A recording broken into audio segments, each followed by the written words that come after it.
আজকে কিন্তু যারা ডায়েট করছো তাদের জন্য এই রেসিপিটা একেবারেই নয়।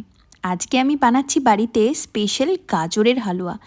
এই গাজরগুলো তো জানোই শীতকালেই শুধু পাওয়া যায়, আর শীতকালে একবার আমি এই গাজর দিয়ে হালুয়া বানাই, যেটা খেতে আমাদের বাড়ির সবাই পছন্দ করে। গাজরের হালুয়া বানানোর জন্য ফার্স্টেই আমি কড়াইয়ে অনেকটা ঘি দিয়ে নিয়েছি, তারপর গাজরগুলো দিয়ে ভালো করে ফ্রাই করেছি। এরপর একে একে কাজু বাদাম, ছোটো এলাচ, মিল্ক পাউডার, দুধ আর মেন ইনগ্রিডিয়েন্ট হচ্ছে এখানে খোয়া ক্ষীর, যেটা আমি মাঝে দিয়ে দিয়েছি। এরপর ভালো করে গাজরগুলো সেদ্ধ হয়ে আসলে দিয়ে দিলাম মিল্ক মেড দেওয়ার পরে যেটুকুনি সামান্য চিনি লাগবে সেটাও লাস্টে অ্যাড করে দিলাম। এরপর সামান্য জল ছাড়বে, একদম জলটাকে ড্রাই করে নিতে হবে। এই শীতে এইভাবে একবার গাজরের হালুয়াটা বাড়িতে বানিয়ে দেখো, খুব ভালো লাগবে। এই নাও, খেয়ে দেখো কেমন হয়েছে। কেমন হয়েছে? দারুণ।